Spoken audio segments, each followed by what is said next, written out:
சூப்பரா இருக்கு. எல்லாருமே பார்க்கலாம். லேடிஸ்லாம் பிடிக்குமா? லேடிஸ்லாம் செம்மையான மூவி. அப்படிங்களா? கலப்பெல்லாம் போடுங்களா? செம்ம காமெடியா போகுது, போரே இல்லாத போகுது. ஸ்டார்டிங்ல இருந்து எண்டிங் வரைக்கும் எங்கேஜாவே இருக்கு. சூப்பரா இருக்கு. மூணாவது பாகம் வருமா? மூணாவது பாகம் வரதுக்கு வாய்ப்பு இல்லைன்னு நினைக்கிறேன். பார்க்கலாம். பாப்பா செம்ம லெவல், அப்படியே எங்க பாப்பாவை பாக்குற மாதிரியே இருக்கு.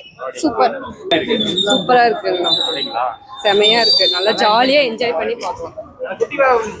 செமையா பேசுனாங்க, நல்லா நடிச்சிருக்காங்க. எல்லாமே பிடிச்சிருந்தது.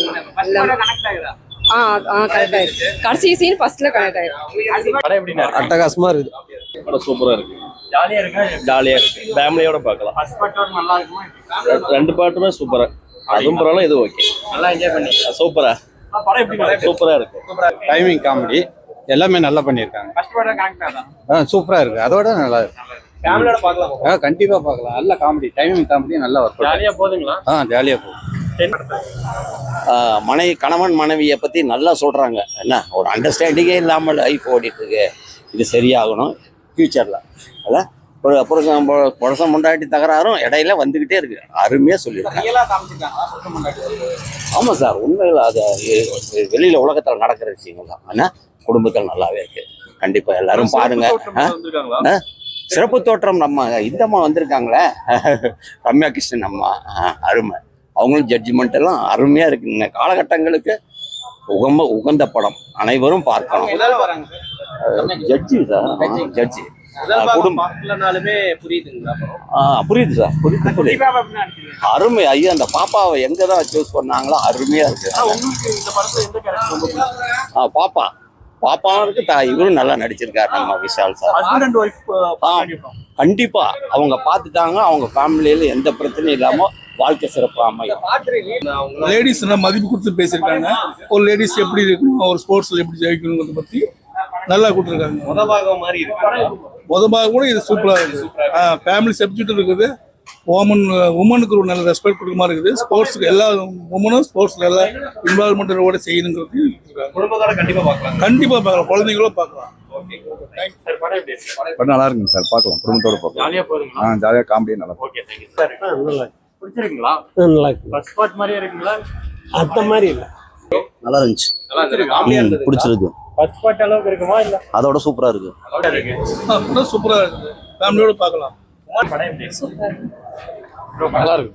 நல்லா இருக்கு. ஜாலியா போகுது. படம் பார்க்கலாம். அப்படிங்களா? ஃபேமிலியா பார்க்கலாமா? தாராளமா பார்க்கலாம். படம் எப்படி? நல்லா இருக்கு. சூப்பரா இருக்கு. இன்ட்ரெஸ்டிங்கா இருக்கா? ரொம்ப இன்ட்ரெஸ்டிங். சுமார் தான். படம் சூப்பரா இருக்கு. அருமையா இருக்கு. ஃபர்ஸ்ட் பார்ட் லிங்க் ஆகுதா? என்னங்க? ஃபர்ஸ்ட் பார்ட்டோட லிங்க் ஆகுதா? ஃபர்ஸ்ட் பார்ட்டோட ரொம்ப லிங்க் ஆகுது. படம் அதோட சூப்பரா எடுத்திருக்காங்க. நல்லா இருக்கு. குழந்தைங்க எப்படி நடிச்சிருக்காரு? குழந்தைங்க சூப்பரா நடிச்சிருக்காங்க. உங்களுக்கு பிடிச்ச சீன் என்ன படத்துல? படத்திலேயே வந்து என்னன்னா லாஸ்ட் ஃபைட் சீன் தான் நல்லா இருக்கு. படத்துடைய ஒன்லைன் ஸ்டோரி அப்படின்றத சொல்லிடுறேன். கப்புள்ஸ் அந்த ஃபர்ஸ்ட் ஹாஃப்ல வந்து ஹீரோயினுக்கு வந்து கல்யாணம் ஆகி குழந்தை பிறந்திருக்கும். குழந்தை பிறந்ததுக்கு அப்புறமும் வந்து அவங்க ஹீரோயின் சைட்லேருந்து கேம் வந்து அவங்க கண்டினியூ பண்ணுவாங்களா இல்லையா அப்படின்றது அந்த கதை. அதுக்கப்புறம் ஃபேமிலிக்குள்ளே சின்னவாக சண்டைகள் சச்சரவுகள் அப்படின்றது ஒன்று வரும். அந்த சண்டை சச்சரவுகள் மூலிமா டைவர்ஸ் வரைக்கும் அப்படின்றது போகும். மறுபடியும் அவங்க வந்து சேர்ந்தாங்களா, ஹீரோயின் வந்து கேம் வந்து கண்டினியூ பண்ணாங்களா, அதே மாதிரி ஹீரோயினுக்கு ஹீரோ வந்து ஹெல்ப் பண்ணாரா, இதுதான் வந்து படத்துடைய ஒன்லைன் ஸ்டோரி. ஸோ இப்போ இந்த படத்துக்குள்ளே வருவோம். என்னென்ன ப்ளஸஸ் இருக்குது, என்னென்ன மைனஸ் இருக்குது அப்படின்றது. படத்துடைய ப்ளஸஸ் வந்து பார்த்தோன்னா, படத்துடைய ஹீரோ அப்படின்றது இந்த மாதிரி சப்ஜெக்டை வந்து எடுத்து நடிக்கிறதுக்கே வந்து உண்மையிலே ஒரு மனசு அப்படின்றது வேணும். காரணம் ஏன்னா இந்த படத்தில் விஷ்ணு விஷால் அவர்கள் வந்து ஹவுஸ் ஹஸ்பண்டா அப்படின்றத நடிச்சிருப்பாரு. இந்த படத்தில் நிறைய பேருக்கு, சில பேருக்கு வந்து பிடிக்காம கூட போகலாம். என்னடா இது ஹவுஸ் ஹஸ்பண்டு அப்படின்றது. யாராருக்கெல்லாம் என்னென்ன செட் ஆஃப் ஆடியன்ஸ், என்னென்ன மைண்ட் செட்டில் உள்ளவங்களுக்கு பிடிக்காது அப்படின்னா, சில பேர் வந்து இன்னுமே வந்து பொம்பளை பிள்ளைங்கள வீட்டில் அடிமைத்தனமாக வச்சுக்கிட்டு வீட்டுக்குள்ளே தான் இருக்கணும், வாசப்படிக்குள்ளே தான் இருக்கணும் அப்படின்ற மாதிரி அந்த சிந்தனையில் இருப்பாங்க. பார்த்தீங்கன்னா அந்த செட் ஆஃப் ஆடியன்ஸ் அப்படின்றது வந்து பிடிக்கிறதுக்கு இல்லாமலையும் தேவையில்லாமல் விமர்சனம் பண்ணுறதுக்கும் வந்து நிறைய ஆச்சரியப்படுறதுக்கு ஒன்றும் இல்லை. அவங்க வந்து கண்டிப்பாக வந்து விமர்சனம் பண்ணிட்டு தான் இருப்பாங்க. சரி, அதை கொஞ்சம் ஓரம் வச்சுட்டு நம்ம விஷயத்துக்கு வருவோம். இப்போ அடுத்து என்னன்னா, இந்த படத்தில் ஹீரோயின் லக்ஷ்மி அவங்க வந்து ரொம்பவே சூப்பராக வந்து பண்ணியிருக்காங்க. கட்டக்குஸ்தி அப்படின்றது அந்த ரோலுக்கு வந்து ரொம்பவே வந்து ஆப்டாக இருக்காங்க. ரொம்ப ஆப்ட் அப்படின்றது ஒரு தங்கல் அப்படின்ற அளவுக்கு நம்ம யோசிக்க வேணாம். ஒரு கமர்ஷியல் மூவிக்கு என்ன அளவுக்கு தேவையோ அந்த அளவுக்கு வந்து அவங்க எஃபர்ட் வந்து கொடுத்துருக்காங்க. படத்தில் இன்னொருடைய ப்ளஸ் வந்து ஒரு குட்டி பொண்ணு வந்து நடிச்சிருப்பாங்க. ஹீரோயினுக்கு வந்து ஒரு பொண்ணாக வந்து நடிச்சிருப்பாங்க. அவங்களும் அவங்களோட ரோலில் வந்து சும்மா வந்தோம் சும்மா போனோம் அப்படின்ற மாதிரி ஒரு சின்ன குழந்தைனாலே ஒரு அழகுக்காகவும் ஒரு க்யூட்டுக்காகவும் வந்து யூஸ் பண்ணிப்பாங்க. இந்த படத்தில் அதுக்காக மட்டும் இல்லாமல் ஒரு எமோஷனல் சீன்ஸ்க்காகவும் படம் ஸ்டார்டிங்லேருந்து எண்டு வரைக்குமே அந்த சின்ன குழந்தைய வந்து ரொம்ப சூப்பராக வந்து ஹேண்டில் பண்ணி சக்ஸஸ்ஃபுல்லாக கொடுத்துருக்காங்க. படத்தில் இன்னொருடைய ப்ளஸ் வந்து கருணாஸ் அவர்கள். ஏன் இந்த செகண்ட் பார்ட்டில் கருணாஸ் அவர்கள் வராரு, அவருடைய ரோல் வந்து ஃபர்ஸ்ட் பார்ட்லேயே முடிஞ்சிருச்சு அப்படின்ற மாதிரி நான் நினச்சேன். பட்டு செகண்ட் பார்ட்டில் வந்து அவருக்குன்னு சில டைலாக்ஸ், அவருக்குன்னு சில யூனிக்கான சீன்ஸ்லாம் வந்து இந்த படத்தில் வந்து கொடுத்துருக்காங்க. அந்த சீன்ஸ்க்கு அவர் நடிக்கிறதுக்கு வந்து ஒரு ஹேட்ஸ் ஆஃப் அப்படின்னு தான் சொல்லணும். ஏன்னா அந்த மாதிரி சீன்ஸில் நிறைய பேர் வந்து நடிக்க மாட்டாங்க, நடிக்கிறதுக்கு ஒத்துக்க மாட்டாங்க. அவர் நடித்ததுக்கு வந்து என்னுடைய வாழ்த்துக்கள். பட்டு படம்னு வரும்போது வந்து நல்லா தான் நடிக்கிறாரு, முற்போக்கு சிந்தனைகள் நடிக்கிறாரு. ஆனால் அரசியல் பேச்சுன்னு வரும்போது கொஞ்சம் வந்து வேறு மாதிரி டாக்கு, வேறு மாதிரி அப்படின்ற ட்ரோல் மெட்டீரியல் ஆயிடுறாரு. சரி, அதை நம்ம ஓரம் கட்டி வைப்போம். படத்தோட ரிவ்யூவில் இன்னொன்று அடிஷ்னல் ப்ளஸ்ஸு கேமியோ ரோல் வந்து 2 பேர் அப்படின்றது வராங்க. யாருன்னா நீலாம்பரி அவர்கள். நான் யாரை சொல்கிறேன் அப்படின்றது உங்களுக்கே தெரியும் நினைக்கிறேன். ரம்யா கிருஷ்ணன் வந்து செகண்ட் ஹாஃபில் ஒரு கேமியோ ரோல் அப்படின்றது வருவாங்க. அவங்க ரோலை நான் ரிவீல் பண்ண விரும்பல. அவங்க என்ன மாதிரி ரோலில் வருவாங்கன்னா, ஒரு கோர்ட்டில் ஒரு முக்கியமான ஒரு ரோலில் வந்து வருவாங்க. ரொம்ப இம்ப்ரெசிவாகவும் ரொம்ப கணீர்னு ஒரு போல்டான ரோலுக்காகவும் வருவாங்க. ஒரு ரோல் கேமியோ ரோல் வந்து யோகி பாபு அவர்கள் வருவார். அவருடைய ரோல் வந்து ரொம்ப அதிகமாக அப்படின்றது இல்லை, கிளைமேக்ஸ் போர்ஷனில் ஒரு கேமியோ ரோல் அப்படின்றது வரும். விஷ்ணு விஷால் அவருடைய மூவியில் வந்து இன்னொருத்தர் வழக்கமாக தொடர்ந்து வந்து இருந்துகிட்டே இருப்பார். யாருன்னா அவர் கருணாகரன். அவர் மற்ற எல்லா படத்துலையுமே ரொம்ப ஒரு முக்கியமான ரோல், ஹீரோ கூடவே இருக்கிற ஃப்ரெண்டு அப்படின்ற மாதிரி கொடுத்துருப்பாங்க. இந்த படத்தில் அங்கங்கே குட்டி குட்டியாக வருவார். பட் அவரோட ரோல் வந்து மைனஸ் அப்படின்றது வந்து சொல்ல முடியாது.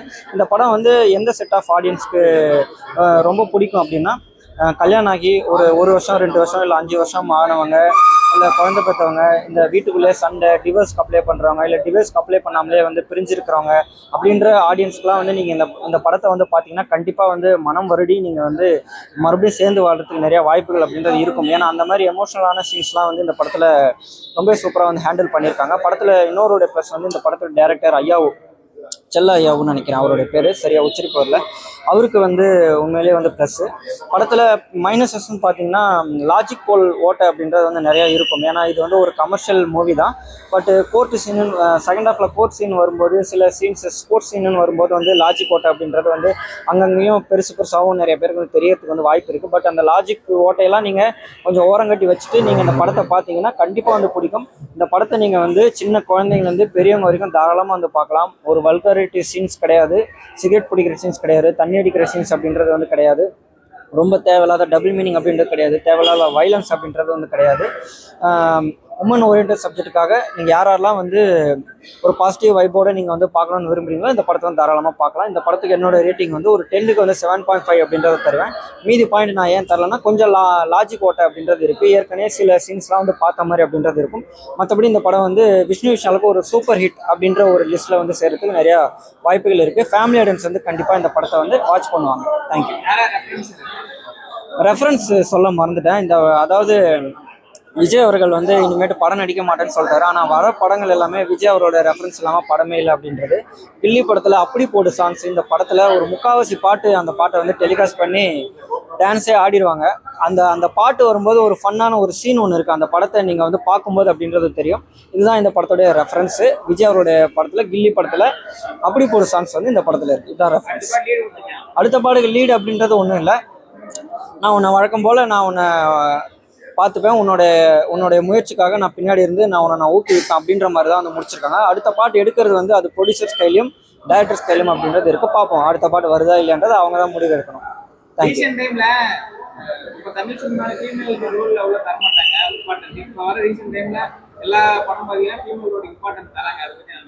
அதை பற்றி நான் என்ன நினைக்கிறேன்னா, ஏன்னா தேட்டருக்கு காமனாகவே பார்க்கும்போது லேடிஸ் வந்து அவ்வளோவா வந்து வரமாட்டேன்றாங்க. ஸோ ஃபீமேல் ஓரியன்டட் மூவிஸ்லாம் எடுத்தால் தான் லேடிஸ் வந்து தேட்டருக்கு வந்து வாட்ச் பண்ண வருவாங்க, ஃபேமிலி ஆடியன்ஸ் வந்து உள்ளே வந்து இறங்குவாங்க. ஏன்னா தமிழ் இண்டஸ்ட்ரி மற்ற ஸ்டேட்டில் இருக்கிற சினிமா இண்டஸ்ட்ரி எப்படி இருக்குன்னு எனக்கு சரியாக தெரியல. பட் தமிழ் இண்டஸ்ட்ரின்னு வரும்போது தேட்டருக்கு அவ்வளோவா விசிட் பண்ண வரமாட்டாங்க, அதாவது படம் பார்க்க வரமாட்டாங்க அப்படின்றது ஒரு குற்றச்சாட்டு அப்படின்றது ஒன்று இருக்குது. அதுக்காக தான் ஃபிமன் ஓரியன்டட் மூவிஸாக எடுக்கிறாங்க. ஒரு முக்கியமான ஒரு விஷயத்தை பற்றி லாஸ்ட்டாக வந்து பேசிடுறேன் ஷார்ட் அண்ட் ஸ்வீட்டாக.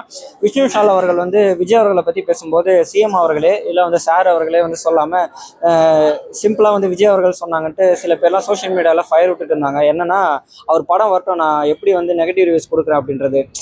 இந்த நேரத்தில் அதை பற்றிலாம் பேசுறது டிஸ்கஸ் பண்ணுறது தேவையில்லாமல் வன்மத்தை காட்டுறதெல்லாம் விட்டுருங்க நண்பா. காரணம் ஏன்னா அவர் வந்து அரசியல் கட்சி ஆரம்பிச்சுட்டு சட்டசபைக்கே போய் உக்காந்துட்டாரு, சிஎம் ஆகிட்டாரு. ஸோ அவரோட சண்டையை வந்து அங்கே வச்சுட்டு இருக்காரு, அரசியல் சண்டையை வந்து அங்கே காமிச்சிருக்காரு. திரும்பவும் சினிமாவுக்கு வந்து இந்த மாதிரி திருப்பி இழுத்து விட்டு இந்த மாதிரி நீங்கள் பண்ணிட்டு இருந்தால் என்ன தெரியுமா பேசுவாங்க, பார்த்தீங்களா உமன் ஓரியன்ட் மூவி, இவங்களுக்கு வந்து பெண்கள் முன்னேற்றத்தை பற்றி கவலை இல்லை, அந்த படத்தெல்லாம் வந்து விமர்சனம் பண்ணிட்டு இருக்காங்க அப்படின்னு தேவையில்லாத விமர்சனத்தை வைப்பாங்க. ஸோ அந்த மாதிரி விமர்சனத்தை தவிர்க்கிறது வந்து ரொம்ப நல்லது. தேங்க்யூ.